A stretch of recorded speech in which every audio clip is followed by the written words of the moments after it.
So, man, it's good to meet you. Where are you coming out of? From just outside London, UK. Okay, man, I tell you what, as a music fan, everything that's good that's come out of music has come out of London. Bowie, the Beatles, the Stones. You have no idea how real music fans in America revere the cauldron of creativity and good. I mean, even TV shows. I mean, The Office was started there. Everything that's British, the Americans take it and like redo it. It must be some level of karmic something. I don't know. It's very weird. I've really thought about Yeah, that more lately, and it's strange. yeah, no, it's awesome. It's awesome. And London is a really good kind of petri dish for all those amazing different ideas and different things that come into the world. It's awesome. And I love the accent and the way you talk. And from what I understand, you all love the way that we roll too, because we're all dancing in the English cauldron. And I remember I actually was in the back of a water taxi in Venice, Italy on the morning of September 11th, 2001. I was backpacking, I was in my 20s doing my thing. And I was supposed to fly out of Paris, a direct flight from Paris to Kansas City. And of course, everything changed. So I had to go to Gatwick, and I remember going under the English Channel and drinking some gin and tonics. And when I came out, I was a little woozy. And I got into a car for the first time driving on the other side of the road. And I just kept like going, "What are you doing, dude? What's going on? Don't do this." And so anyway, but it was very comforting because the locals, I was in London proper. Everybody was just so good. There was such a kindness. I will always have a very sustained and lasting memory of how good England was at a time when America was just kind of in this disarray. Yeah, yeah. But like you say, driving on the other side of the road can be a bit challenging. Oh my And I've God. driven in Europe a few times where they drive on the other side of the road and it's a bit confusing. It takes a bit of a while to get used to, for sure. I ended up hugging the guy. I was like, dude, I didn't mean to make you think that, because I kept thinking, are you trying to kill me, dude? What are you doing? But this is coming from somebody that never in my life, except if I don't even know if I would be hot dogging and going on the other side of the road. I just was not used to it. So it was strange. So, but everything was good. It makes for a good story, right? That's the key to it. Yeah, yeah, So, definitely, definitely. well, hey, man, it's great to meet you. And before we get into your life and work and what you do, I want to first start with COVID. We all lived through quite a thing for 3 years. The world's waking up. How did you survive it? And how has it changed the way that you do things now? Yeah, so I think COVID was scary. It was a bit of a scary time. I personally, in my life, have never experienced any kind of major events like that as an adult. So it was quite scary going into it and being sort of locked down in the UK and having to stay at home and only being allowed to go out for one walk a day. It was challenging.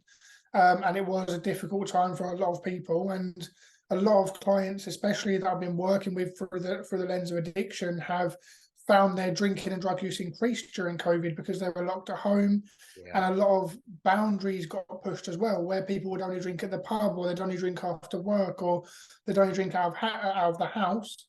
Suddenly, they were finding themselves slowly drinking more and more at home, and slowly drinking more and more sort of during the day. Oh, it's lunchtime, we're not allowed out anyway, and I'm working from home. Let's just have a beer at lunch while we're in the garden. And then that may kind of escalate to drinking throughout the afternoon and the evening. So I think lockdown was challenging for a lot of people. For me personally, I needed to stay on top of my own self care. And I was also working, seeing clients online. So I moved all my practice online completely from seeing people face to face. And that was a big change for me, working a lot of the time. And self care was really important because I was really, really busy seeing a lot of clients. And where I opened up globally to see clients, it then meant that I was busier even more. So my own self-care and boundaries are important. And I made sure every single day I capitalized on going for a walk. I went for bike rides and I made food at home, and we had this food service that delivered food. And I cooked a lot and just did my best to absolutely manage my own mental health throughout the journey. But it was a very challenging time. So speaking of addiction, this is actually kind of a prime time for me to talk to you about this because for some reason, for the last 2 summers, my my summer reading has been people that have been addicted highly. Last year, I interviewed Deanna Adler, Steven Adler, the drummer for Guns N' Roses, her mom, and she wrote a book about his perils. And then I just finished one of my favorite players when I was in high school growing up was Dwight Gooden, the pitcher for the Mets, and he went through Okay. a quite a thing. I just finished that yesterday, and I'm thinking about both of these stories. I was exhausted reading about it, and I didn't even live that. I mean, the back and forth and the fame and the money, and everybody thinks, well, if you have money and you have all this acclaim, it's not going to happen. But what I realized more and more, and I don't know that it was new, but I think it really sunk into me, is that people think, yeah, get over it. Just, but it's more than that. It's more of like, if you see somebody that goes through something physical and it takes a long time to rehab out of it, that's kind of what it's like. What's your take on how this all like happens and how people finally get cured out of it? Yeah. So I think addiction can be really, really challenging. For me, I grew up watching my mum drink and use drugs, and she passed away when I was 10. And that was really, really challenging. And then that led me on to my own journey of drinking and using drugs. And in terms of how it's normally caused, so I can speak from my own personal experience, I grew up in a household with my brothers and my dad, and it was very masculine orientated, and there was that sense of boys will be boys, we'll have fights, we'll beat each other up. We didn't really feel emotions, and we were all kind of grieving the loss of mum from a very early age, and we just used to fight and man up and get on with things. And that even escalated as I went into school and into my early sort of teen years. I didn't really have many emotions, and I certainly wasn't in touch with my emotions, because as that 10-year-old boy, I ripped out everything that connected my head to my heart and didn't know how to process any of that grief. So as I went into my teen years in school, I tried drugs, and I tried, drinking alcohol and getting drunk and smoking cigarettes and smoking weed and just drinking and trying cocaine and all that kind of stuff. And I didn't really make the connection then. It was just something we all did as kids growing up. But as I went into my early 20s, I started running my own company. And where I was running my own company, I was hiring people and dealing with the stress and pressures of running a business. Now, as I was going through that journey and through that process, I was, of course, just drinking and using drugs to sort of celebrate that big win of a new client, or just because it was the weekend, I was just going out and having fun. But what I didn't realize in the background was all of those emotions I was suppressing and not acknowledging, that trauma, and just pushing it all down and being a ruthless businessman and continuing. All of that was building up like a pressure cooker. And that compounded my addiction to get worse and worse and worse, because I wasn't acknowledging those emotions. I didn't have any tools to process my feelings and deal with the stress or have good self-care or any of that stuff in place, because it's never been taught in my life. So it led me to the point where I actually lost the whole business, and I had to move out from my penthouse flat into a house share. And I had to get rid of my Mercedes and my car and all that kind of stuff, and really hit my sort of rock bottom where I just couldn't continue drinking and using drugs. It just wasn't a sustainable process. And that's when I went to therapy and started working on the self-care and started on that journey. So let's get a handle on exactly what you do for a living. I'm going to put you in front of a bunch of third graders, career day, grade school. Kid looks up and says, what do you do for a living? How do you answer that child? I talk to normally one-on-one, and we have private conversations between us two where the other person can freely discuss whatever they like to about their life. And me as a professional reflects back some of the things I hear in order to help them gain a greater understanding of what's going on in their life and start to process some of the upset and sadness and different emotions that they have inside them. I'm going to present a scenario to you, and I want you to answer it in the way of like urging somebody to get help that may not know. Now, this is my scenario. There's a lot of people out there that just go through their lives, and if they don't have some kind of comparative valve or something like a flashpoint, like seeing your mom and losing a parent at such a young age, if someone's just going through their life and they get to a point in their life where they are doing, using, but they aren't really aware of maybe that problem in their life or trauma they sustained. And they're like, I'm just doing what I know. I don't have anybody to compare it to. I'm not sure that I have a problem. What would you say to urge somebody to say, well, this is the measuring stick by which you need to see if you need help or not? Yeah. So I think a lot of people will notice in their life when they're drinking or using drugs. Loads of the people in the world do that. And some people seem to be able to stop and know when enough is enough, and they just go home and they just have a few drinks and they're not really the last one at the party. But if you find yourself being the last one at the party, the one that doesn't have that stop button, the one that when you start, you just don't know where to end the night, and you just keep going and going and going until you throw up or you black out or you just do lines and lines of coke or just stay out for days on end. If you're always the last one at the party, and also if your friends and family sort of refer to you as, oh, he's the one who drinks a lot, or they can handle their drink pretty well, or they're sometimes it can be like the life and soul of the party, but what that means is you're drinking and using drugs a lot and taking it to that level. That can be a bit of an indication there may be something to look at in your life, because in time it will start to have an impact on your work and on your relationships and your mental health, and you'll start to have a subconscious like decline, and you'll get to a point where the people in your life are really saying to you, look, you need to stop this behavior or it's not going to end well and we're going to distance ourselves from you. And that's the sort of point where you need to start sort of seeking help and reaching out to a counsellor, or going and learning some of the mental health tools that you need to know in order to start to learn to manage your emotions so you're not reliant and dependent on that drink or drug. That's well said. When I think about the book, whenever I would be going through it, you would get to a point like halfway through where it's like, all right, like Gooden, for instance, just got out of rehab. Everything's fine. He pulls up to a gas station, sees a Bud Light sign. It's like, it's hot out. I'm going to get a cold beer. And then it's another, and then it won't stop. And I think there's a lot of people, and I hear a lot of people that have been in high profile positions that say they just can't stop, and you recognize that. And I think that's a part of it. Yeah, and I think I work with a lot of clients that are senior executives in London or have very high pressure jobs, or they run big businesses, and they could even be athletes, right? Athletes or musicians, people who are in these high pressure positions can find it really challenging, and that can create a lot of emotions, whether it's the pressure of performing on a stage or performing on a basketball court or a baseball field. It can create a lot of pressure, or running a big meeting or investing billions or millions of pounds or running £1 million budgets. It can create a lot of pressure that can then lead us to have just that one, just to take the edge off. But then that one doesn't lead to one, and the wheels fall off, and we're a couple of days into a coke binge and thinking, what the fuck is going on now? Yeah, for sure. So let's not leave third grade yet. Let's put you in third grade. What did you want to be when you were a kid? What was your dream growing up? I said when I wanted to grow up, I said I want to be a policeman, and if I can't be a policeman, I want to be a robber. That's what I said. I was asking somebody about that the other day, and it was, you got astronaut, you got all these things, and I wanted to be a cop, and it was because I watched that TV show in the 80s, Chips. But the older I got, I'm like, what am I thinking? I don't want to do that.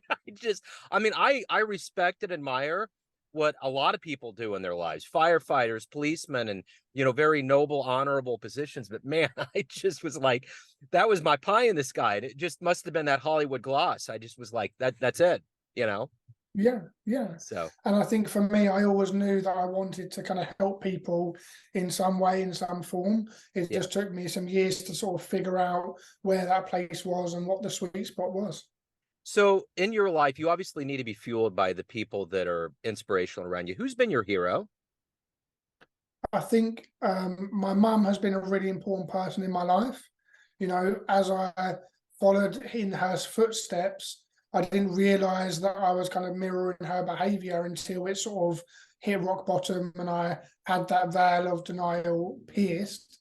But for me, the reason she has been so inspirational is because I realized throughout my growth and my self-awareness and my journey that her life wasn't the example, her death was the lesson. And when I truly realized that, that really woke me up, and I realized, I don't need to do this. I don't need to keep using these drugs. And that really inspired me to change, because when I was in the depth of my own addiction, I realized I was heading towards death just like her. I was just going to drink and use drugs until I died. And that wasn't something I wanted to do. I was like, Luke, you're meant more for this. Her life was really not an example. It was the lesson.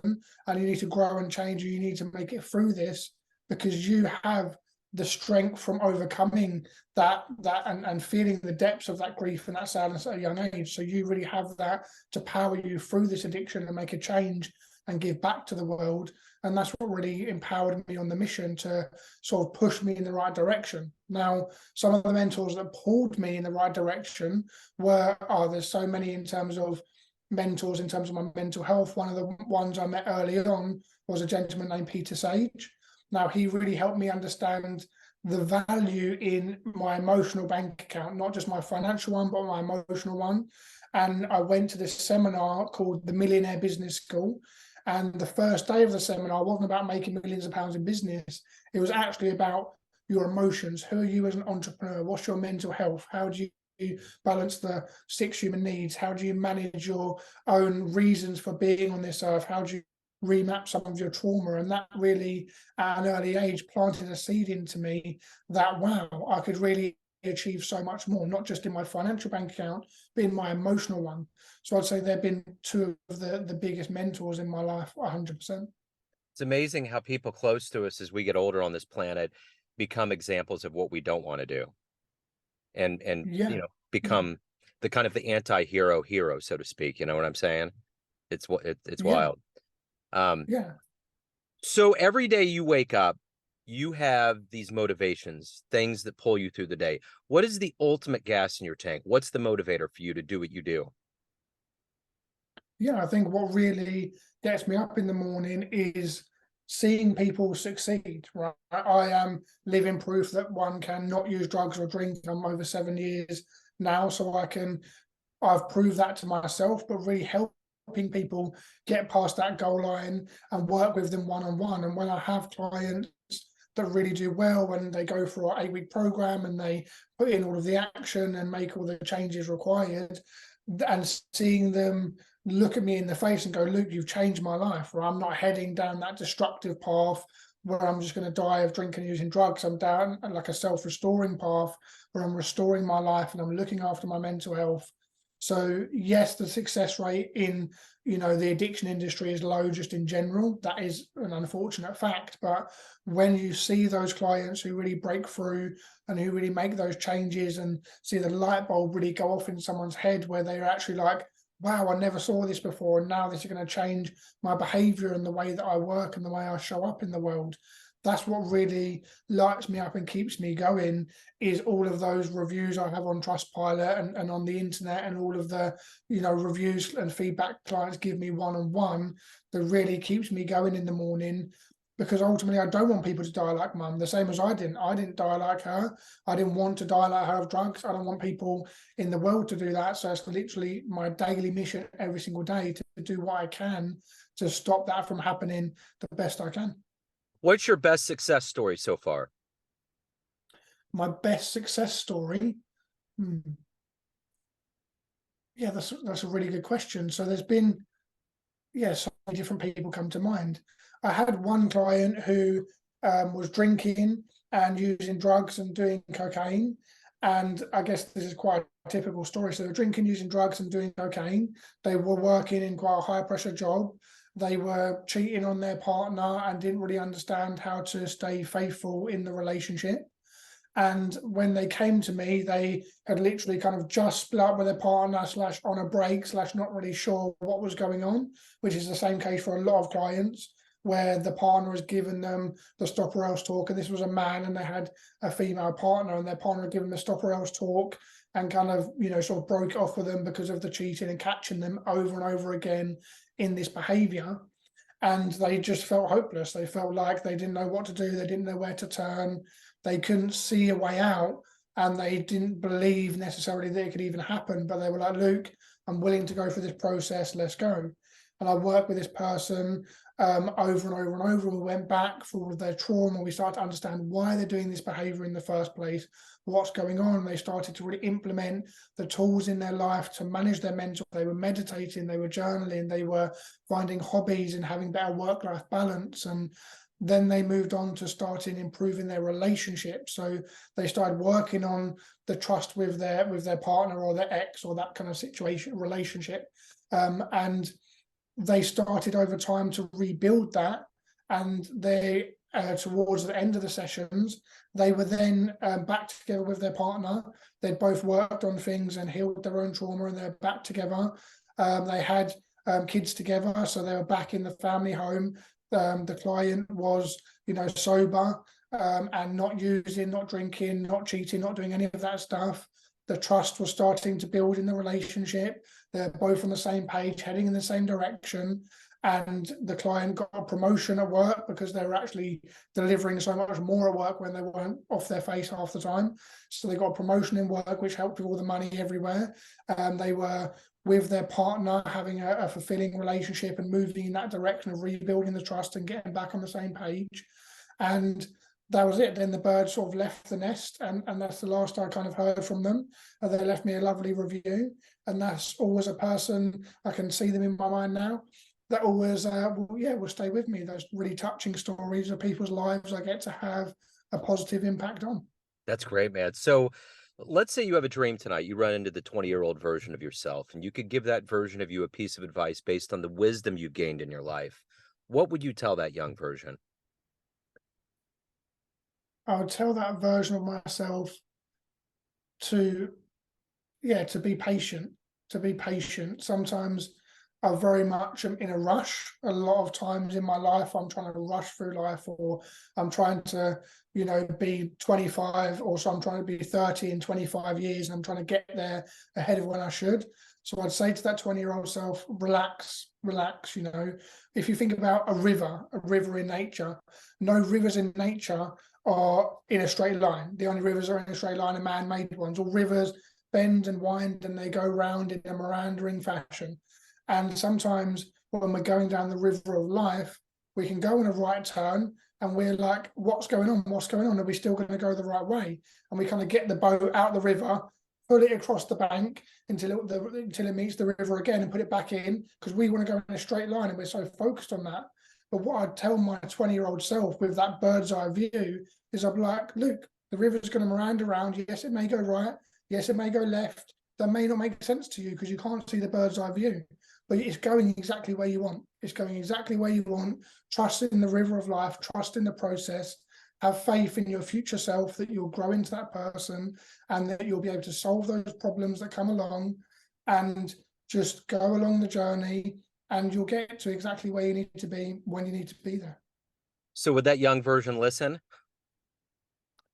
Would that young version listen? I think if it was like me telling it, if somehow it was me saying it to myself, I think he would understand and slow down a small percentage.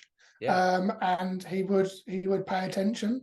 And he would understand that if I could show him what we've achieved in the past 7 years, he probably wouldn't believe it 100%. But he'd be like, okay, if I'm going to get there, then I'll be able to have the faith and the trust. So everyone out there has a perception of you, family, friends, clients, colleagues, but you are the one in control of your life. What's your perception of you? Who do you think you are? Who do I think I am? I think I'm kind. That's one thing that stands out. Sometimes I'm too kind. I think I'm dedicated to my work, and I really enjoy my work. I definitely focus a lot on my own personal growth and my own personal development. I'm still in therapy 7 years later. I'm going to do 10 years of therapy and really work on myself. I really value my own relationship with myself. And I believe that, I can't take a client further than I've gone myself. So I always stay in the trenches and keep working on myself, keep hustling on my emotional bank account, because I've always got so much value from it.